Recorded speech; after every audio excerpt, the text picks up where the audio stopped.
maitim na halos tumatakip sa kanyang mukha. Bitbit niya ang 5 manok na panabong, puro maitim ang balahibo at tila nagliliyab ang mga mata.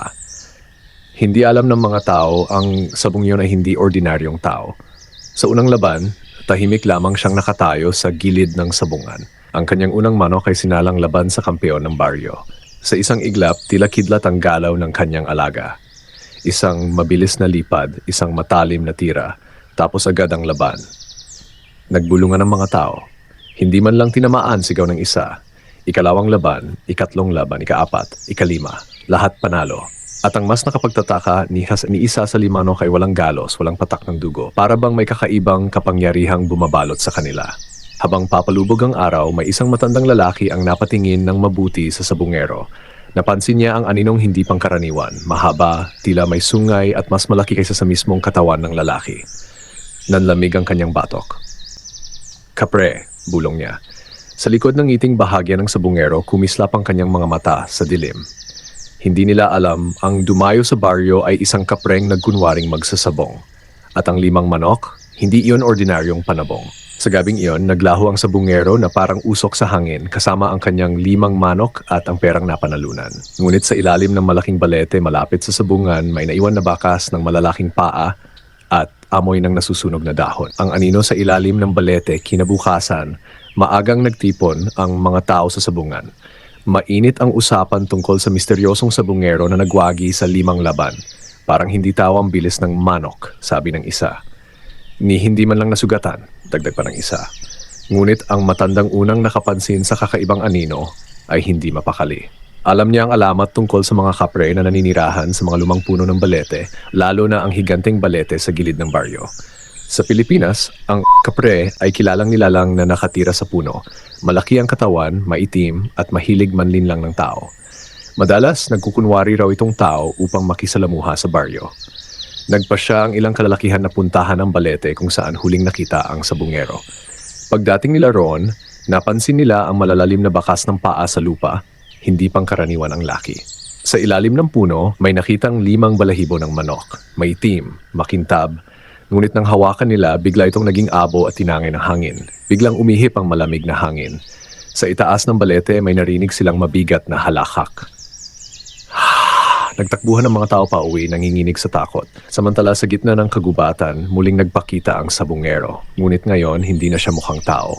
Lumaki ang kanyang katawan, umitim ang balat, at sumiklab ang mga pata na parang baga. Sa kanyang tabi, ang 5 manok ay unti-unting nagbago ng anyo, naging mga nilalang na anino na may pakpak na tila usok. Isa pang baryo, bulong ng kapre. Isa pang sabungan, at sa malayo may isa na namang pistang paparating. Ang pistang may lihim na laban. Ilang araw ang lumipas, at sa karatig baryo ay naghahanda na para sa pista. May perya, may banda, at higit sa lahat, may malaking sabong na dadayuhan ng mga kilalang sabungero mula sa iba't ibang lugar sa Samar. Hindi alam ng lahat, may paparating na namang hindi pangkaraniwang kalahok. Bandang tanghali, isang matangkad na lalaki ang dumating. Nakasuot ng itim na sombrero, may 5 manok na nakalagay sa mga bayong. Pamilyar ang kanyang tindig. Pamilyar ang kanyang mga matang tila nagliliyab kapag natatamaan ng araw. Bagong salta, tanong ng Kristo. Tahimik lang ang lalaki. Ngumiti. Isa-isa na namang sinalang ang kanyang mga manok. Unang laban, panalo. Ikalawang laban, panalo. Ikatlo, mabilis, parang hangin ang galaw. Ika-4, halos hindi man lang nakaporma ang kalaban. Ika-5, tapos agad sa unang salpukan. Muling walang tama, walang dugo. Parang hindi nadadapuan ng talim ang kanyang mga alaga. Ngunit sa pagkakataong ito, may isang batang lalaki ang nakapansin ng kakaiba. Habang nakatayo ang sabungero sa ilalim ng isang malaking puno malapit sa sabungan, nakita ng bata ang kanyang anino, masyadong malaki at tila hindi gumagalaw kasabay ng kanyang katawan. Naala ng bata ang kuwento ng kanyang lola tungkol sa kapre, ang higanteng nilalang na naninirahan sa puno, nanlilinlang ng tao at kayang mag-anyong tao kapag gusto. Kinagabihan, nang tahimik na ang paligid, naglakas loob ang bata na sundan ng sabungero. Sa likod ng sabungan, sa ilalim ng matandang balete, nakita niya ang hindi niya malilimutan. Unti-unting lumaki ang katawan ng lalaki. Humaba ang mga braso, kumapal ang buhok sa buong katawan. Ang 5 manok ay naging mga aninong may pulang mata. Napaatras ang bata, ngunit napaapak siya sa tuyong sanga. Crack! Biglang napalingon ang kapre. Nagtagpo ang kanilang mga mata.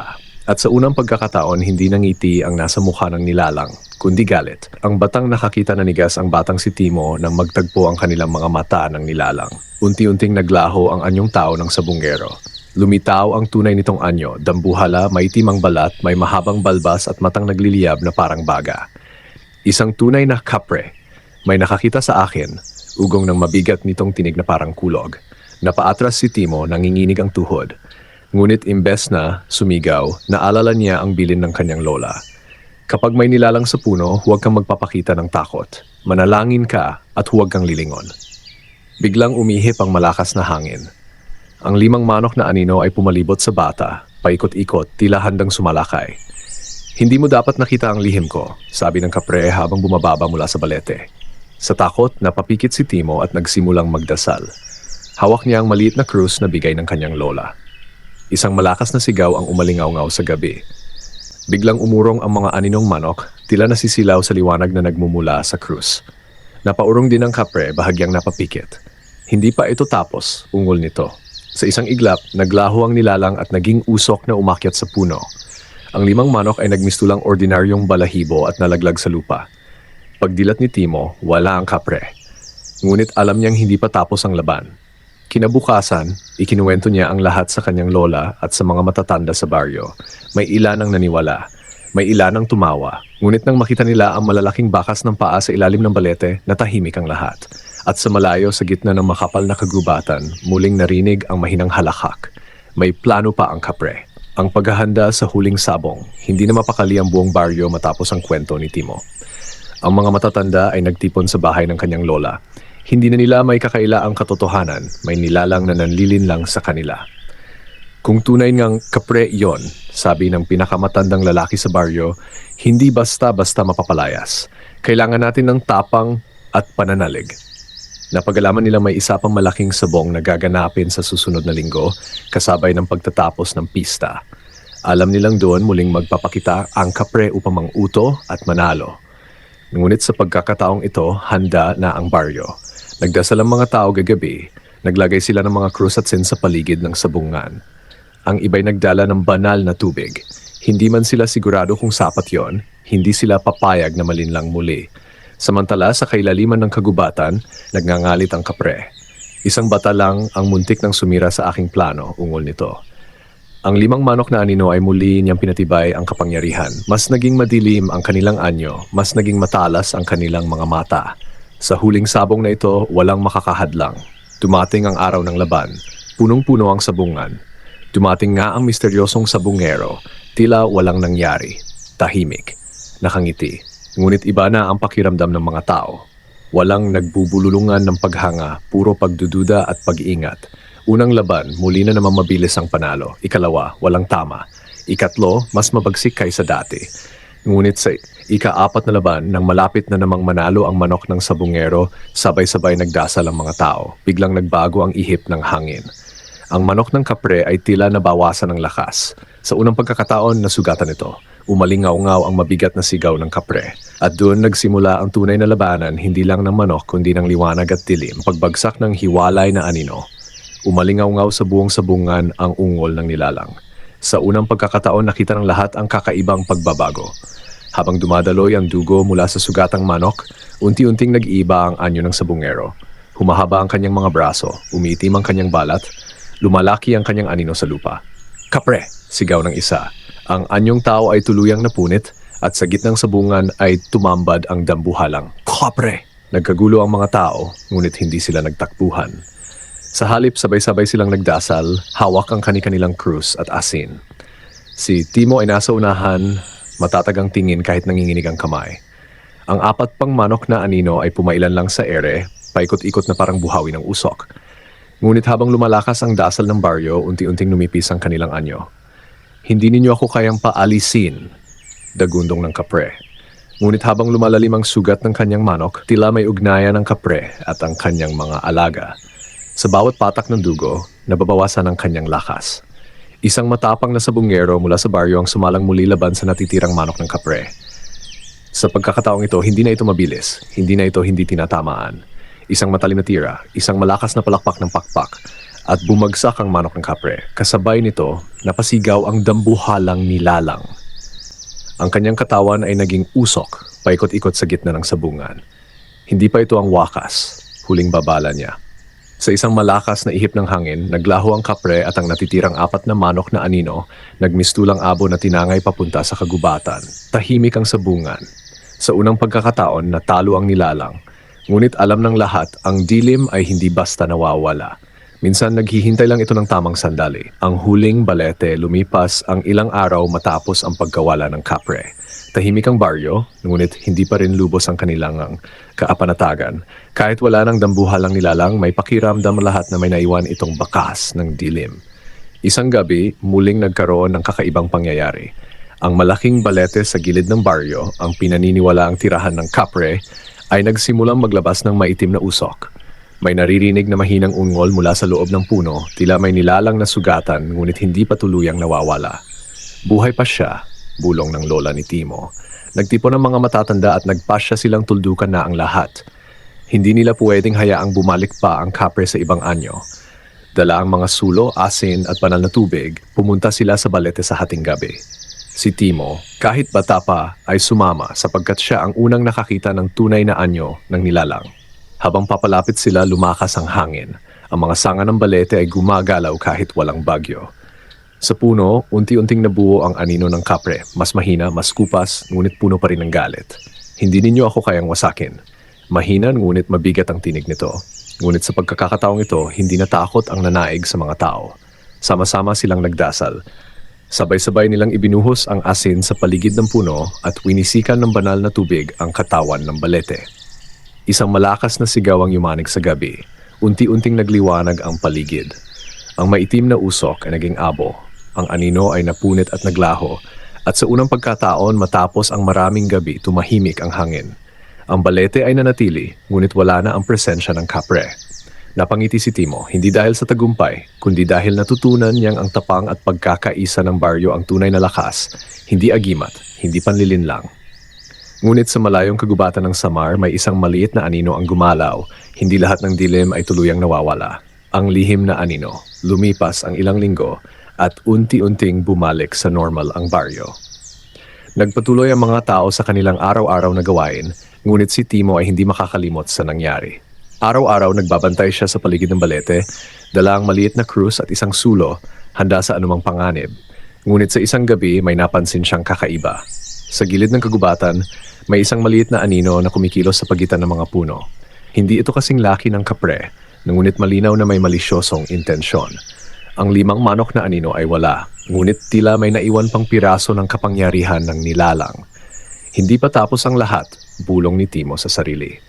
Lumapit siya ng maingat, ngunit sa bawat hakbang ang anino ay naglilihis, tila sinusubok ang tapang ng bata. Napagtanto ni Timo na ang kapre ay may naiwan pang puwang sa mundo ng tao. Isang maliit na bahagi ng kanyang kakayahan upang muling magbalik. Nagpasya siyang bumalik sa baryo at sabihan ng mga matatanda.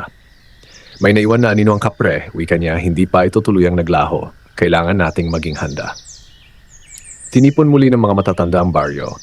Naglatag sila ng asin sa paligid, nagdasal at naglagay ng mga krus at sulo sa mga sulok. Alam nila ang laban ay hindi natatapos sa simpleng tagumpay sa sabong.